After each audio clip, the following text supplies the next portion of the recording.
January 23, 2026, Cornwall, England. A powerful winter storm with strong winds has hit southern England, leaving Cornwall under a blanket of gale-force winds and devastating flooding.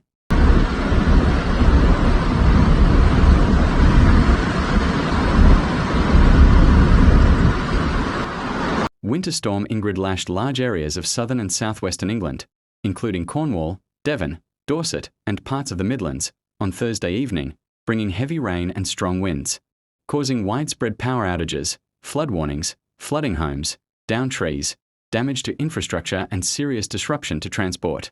The combination of heavy rain and strong winds could increase the risk of river levels rising and flooding, according to reports.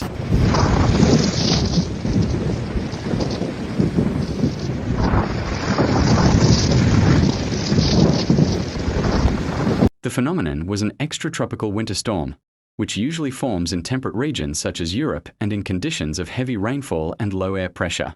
The main factor in the formation of this storm was the collision of cold polar air masses with warm, moist oceanic air. Very cold air descended from northern Europe, while warm, moist air from the Atlantic Ocean penetrated the region. This sharp temperature contrast caused severe atmospheric instability, resulting in the formation of a strong low-pressure system.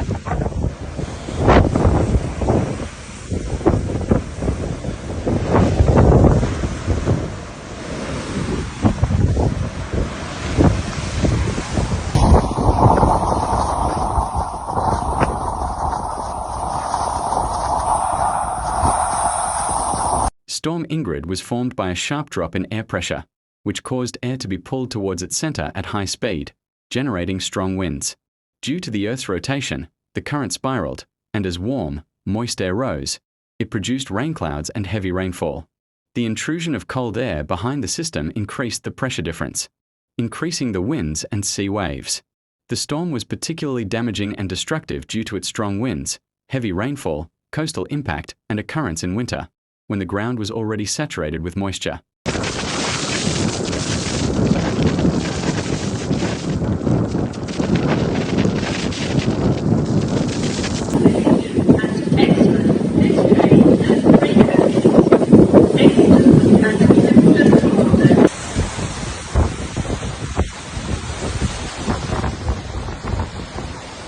The areas affected by the storm were concentrated in the south of England, with the worst damage in Cornwall, where the strongest winds, widespread power outages, and fallen trees were reported. Heavy rain caused flooding and road disruption in Devon and Somerset. The Midlands, South Wales, and parts of Scotland also experienced heavy rain, snow, and ice.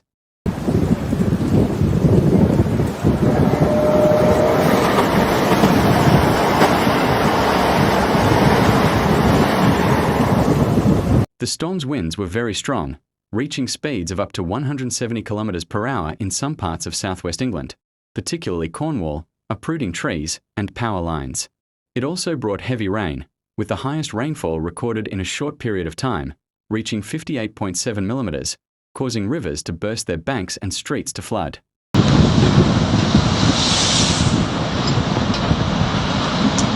In the wake of Storm Ingrid, tens of thousands of homes were plunged into darkness, with the worst power outages recorded in the southwest of England. Heavy rainfall prompted multiple flood warnings, and in some areas, rivers burst their banks, flooding streets, homes, and farmland. Strong winds caused widespread tree fall, damaging roofs and buildings, and even destroying some light structures and port facilities.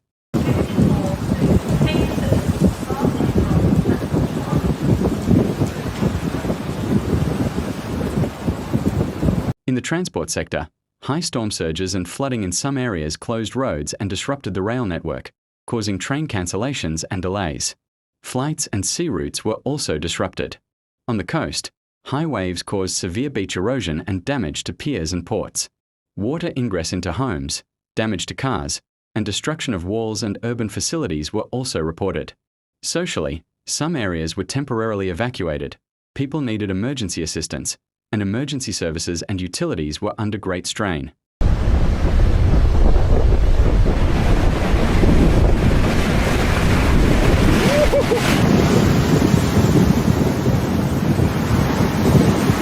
After the storm subsided, rescue teams began cleanup operations in towns and villages, removing fallen trees from roads and efforts to restore power and water continued. Some areas are still experiencing flooding and extreme cold, and frost and flood warnings remain in place. The Cornwall Met Office has kept warnings in place and urged people to avoid unnecessary travel.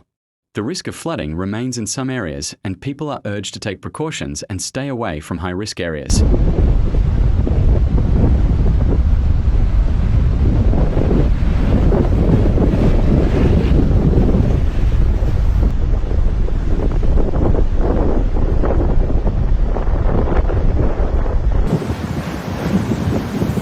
As Hurricane Ingrid recedes, the true extent of the damage is becoming apparent. Damaged homes, flooded streets, and people still waiting for normalcy to return. Emergency workers are working around the clock to reopen roads and restore power, while weather warnings for frost and flooding remain in place. The event is a reminder of the importance of being prepared for natural disasters.